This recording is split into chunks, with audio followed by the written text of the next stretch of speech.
Hello friends, स्वागत है आपका अपने यूट्यूब चैनल IQ अभिषेक में। आज हम मैथ्स के काफ़ी इम्पोर्टेंट चैप्टर्स नंबर सिस्टम की बात करने वाले हैं कि आखिर उससे क्वेश्चन आखिर हमें कैसे मिलने वाले एग्ज़ाम में, है ना। तो हम सबसे पहले नंबर सिस्टम का बेसिक देखेंगे, है ना। जब तक हमारा बेस मजबूत नहीं होगा तो हम आगे के क्वेश्चन जो बड़े बड़े क्वेश्चन आ रहे हैं उसको कर नहीं पाएंगे। तो हम बेसिक वो पढ़ेंगे जो अभी एग्ज़ाम पैटर्न पूछ रहा है ना। एग्ज़ाम का जो पैटर्न चल रहा है नंबर सिस्टम से जैसे क्वेश्चन आ रहे हैं हम उसको तैयार करेंगे, है ना। पैटर्न के हिसाब से चलेंगे। तो इसको नंबर सिस्टम को समझने के लिए पहले हमको ये पता रहना चाहिए कि भाज्य संख्याएं क्या होती हैं।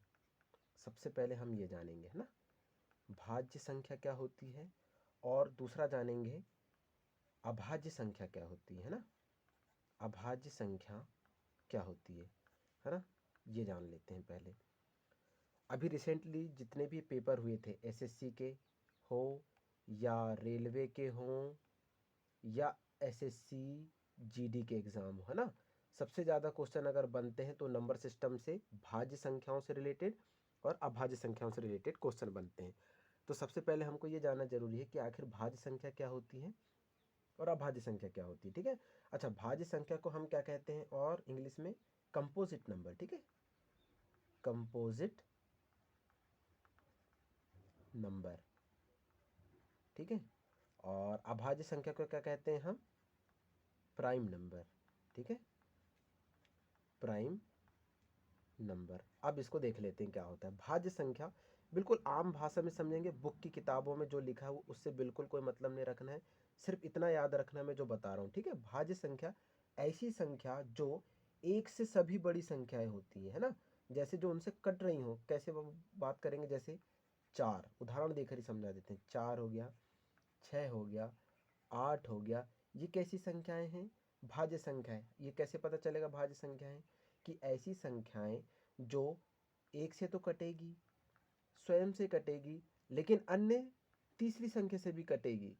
2 दूनी 4, मतलब ऐसी संख्याएं जो एक से तो कटे, स्वयं से भी कटे, अन्य किसी तीसरी संख्या से भी कटे, उसको क्या कहते हैं, भाज्य संख्या कहते हैं। जैसे 6 है तो ये एक से तो कट जाएगा, ठीक है। ये और किससे कट जाएगा, 2 से कट जाएगा। और किससे कट जाएगा, 3 से कट जाएगा, कट जाएगा ना। 2 तिया 6, 3 दूनी 6। वैसे ही 8 को स्वयं से कट जाएगा।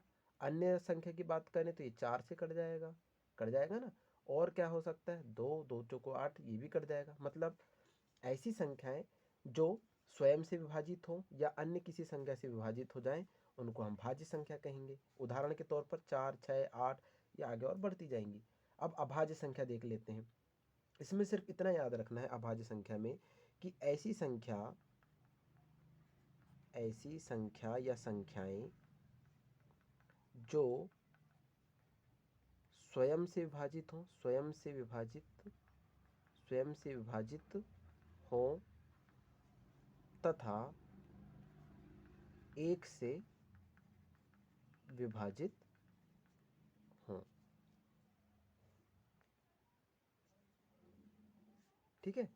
अभाज्य संख्या ऐसी संख्या जो एक से तो विभाजित हो और स्वयं से विभाजित हो, उनको हम क्या कहते हैं, अभाज्य संख्या। जैसे उदाहरण देख लेते हैं, 2, 3, 5, 7, ये कैसी संख्या है, अभाज्य संख्या है। कैसे पता चलेगा, ये एक से डिवाइड होगा और स्वयं से डिवाइड होगा। अन्य किसी तीसरी संख्या से डिवाइड हो सकता है क्या, नहीं हो सकता। 3 एक से डिवाइड होगा, स्वयं 3 से डिवाइड होगा, अन्य किसी तीसरी संख्या से डिवाइड हो सकता है क्या, नहीं होगा। वैसे ही 5, 7। अच्छा, एक चीज़ और याद रखेंगे, जो 2 है ये सबसे छोटी अभाज्य संख्या है, सबसे छोटी अभाज्य संख्या है, ठीक है। कभी कभी स्टैटिक पार्ट भी पूछ लेता है गणित में, 4 ऑप्शन दे देगा और पूछेगा बताइए कि सबसे छोटी अभाज्य संख्या क्या है, तो हमको पता होना चाहिए क्या है, 2 है। अच्छा, इनको सम संख्या भी कहते हैं। ऐसी संख्याएं जो 2 से पूरी तरह भाग चला जाता है सम संख्या कहलाती है। तो आप लोग समझ गए होंगे कि भाज्य संख्या ऐसी संख्या जो एक से विभाजित हो, स्वयं से विभाजित हो, अन्य किसी तीसरी संख्या से विभाजित हो, वो भाज्य संख्या कहलाती है। अभाज्य संख्या ऐसी संख्याएं जो सिर्फ एक से डिवाइड होती हैं और स्वयं से डिवाइड होती हैं, अन्य किसी तीसरी संख्या से डिवाइड नहीं होती, उनको अभाज्य संख्या या कंपोजिट नंबर कहते हैं, ठीक है। अब भाज्य संख्या अभाज्य संख्या समझ में आ गया आप लोगों को। चलिए अब जो एग्जाम में जो पैटर्न चल रहा है, अब हम उसकी बात करते हैं ना, कि उससे क्वेश्चन कैसे आ रहे हैं। ठीक है, तो फर्स्ट क्वेश्चन देख लेते हैं कि आखिर क्वेश्चन पूछ कैसा रहा है एग्जामिनर। जैसे पूछ लिया उनने, प्रथम 5 अभाज्य संख्याओं का औसत बताइए। संख्याओं का औसत ये बताना है। अब ये क्वेश्चन तो बहुत सरल है, बहुत बेसिक है, लेकिन पूछना क्या चाह रहा है एग्जामिनर, आपसे ये जानना चाह रहा है कि हमें अभाज्य संख्या पता है कि नहीं। अभाज्य संख्या मालूम होंगी तभी तो हम बता पाएंगे कि इनका औसत क्या होता है। अब इसने हमसे पूछा कि प्रथम 5 अभाज्य संख्याएं बताना है, तो सभी को मालूम है कि औसत का एक फार्मूला होता है, औसत बराबर कुल संख्याओं का योग। कुल संख्याओं का योग बटे संख्याओं की संख्या। संख्याओं की संख्या। ठीक है, देख लेते हैं प्रथम 5 अभाज्य संख्याएं क्या होती है। तो हम लिख लेते हैं प्रथम अभाज्य में सबसे पहले 2, फिर 3, फिर 5, फिर 7, फिर 11 हो गया। First, second, third, fourth, fifth हो गई 5। अब कह रहा है कुल संख्याओं का योग, मतलब इनका योग करेंगे तो 2 धन 3 धन 5 धन 7 धन 11 बटे संख्याओं की संख्या 1 2 3 4 5, ये हो गया 5।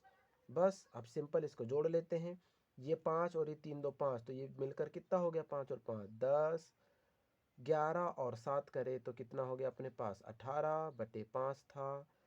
और इसको करेंगे तो 10 और 18 28 बटे 5। बस अगर बटे में आंसर है तो बटे में, अगर इसको काटना चाहते हैं तो काट लेंगे, तो अपना आंसर किस में आ जाएगा, दशमलव में आ जाएगा। तो पचम 25 पचक 30 बढ़ जाएगा, तो पचम 25, भाग नहीं जाता, भाग नस्तिक 0, दशमलव 5 दूनी 10, ये अपना क्या हो जाएगा, आंसर हो जाएगा। ठीक है, पचम 25 26 27 28, अच्छा सॉरी 5 छक्के 30 होगा ना, ये हो गया आंसर। ठीक है, 5.6 इसका आंसर हो जाएगा। ये समझ में आ गया कैसे करना है। औसत निकालना है तो कुल संख्याओं का योग, योग इनका सबका योग बटे संख्याओं की संख्या। संख्या जितनी पूछी गई है 5 थी, 1 2 3 4 5, ये हो गया। ठीक है, वैसे ही अभाज्य संख्या थी, अब यहाँ पे भाज्य कर देंगे। तो भाज्य कर देंगे तो अपनी संख्या यहाँ पे 5 क्या हो जाती, सबसे पहले भाज्य संख्या में देख लेते हैं तो क्या हो जाती, 4 6 8 9 10 है ना, 3 2 5 हो गई। बस सिंपल, अब इनको जोड़ना था और नीचे सिर्फ 5 का भाग देना था। ये बेसिक क्वेश्चन हो गया। ठीक है, अब हम कुछ स्टैंडर्ड क्वेश्चन की बात कर लेते हैं, है ना, कि आखिर पैटर्न अब क्या चल रहा है। तो ये क्वेश्चन समझ में आ गया, ऐसे क्वेश्चन बन रहे हैं। अब पहला क्वेश्चन समझ लेते हैं कि एग्जामिनर और क्या पूछ सकता है। जैसे दो संख्याओं का योग, दो संख्याओं का योग, दो संख्याओं का योग 29 है। ठीक है, तथा उन संख्याओं का अंतर, उन संख्याओं का अंतर, वर्गों का अंतर, सॉरी वर्गों का अंतर 145 है। तो दोनों संख्याओं का अंतर बताना है, दोनों संख्याओं का अंतर ये बताना है अपने को। ठीक है, क्या कह रहा है सवाल, दो संख्याओं का योग 29 है, उन संख्याओं के वर्गों का अंतर 145 है, तो दोनों संख्याओं का अंतर बताना है। तो कैसे करेंगे ये देख लेते हैं ना। सबसे बेसिक क्वेश्चन जो अभी पैटर्न चल रहा है, हम सिर्फ उसी को डिस्कस कर रहे हैं ना। दो संख्याओं का योग 29 है, ऐसी दो संख्याएं हम मान लेते हैं कि माना दो संख्याएं, दो संख्या, एक मान लेते हैं ए व दूसरी बी है। ठीक है, तो योग बोल रहा है तो पहली संख्या ए प्लस दूसरी संख्या बी का योग कितना कह रहा है, 29। ए प्लस बी बराबर 29। ठीक है,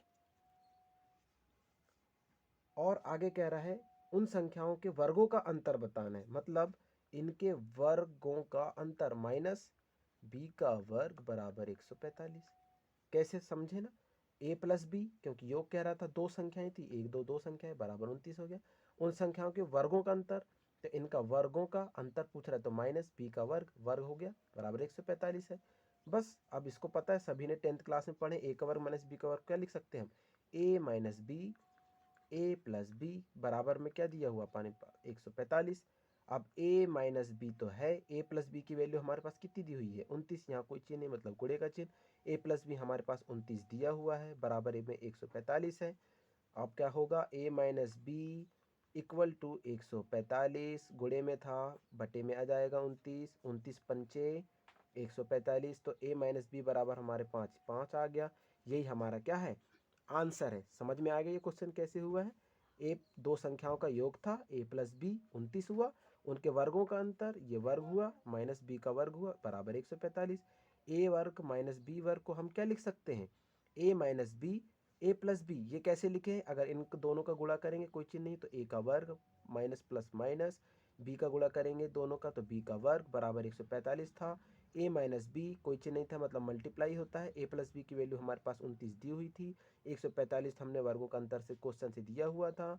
a माइनस बी बराबर 145 भाग गुणे में था भाग में आ जाएगा तो 29 पंचे 145 ये हमारा राइट आंसर हो जाएगा। आई होप फ्रेंड्स आप लोगों की क्लास बहुत अच्छी लगी होगी, तो प्लीज़ सब्सक्राइब करें, लाइक करें एंड शेयर करें। मिलते हैं नेक्स्ट वीडियो में नंबर सिस्टम की पार्ट 2 में। Thank you so much guys.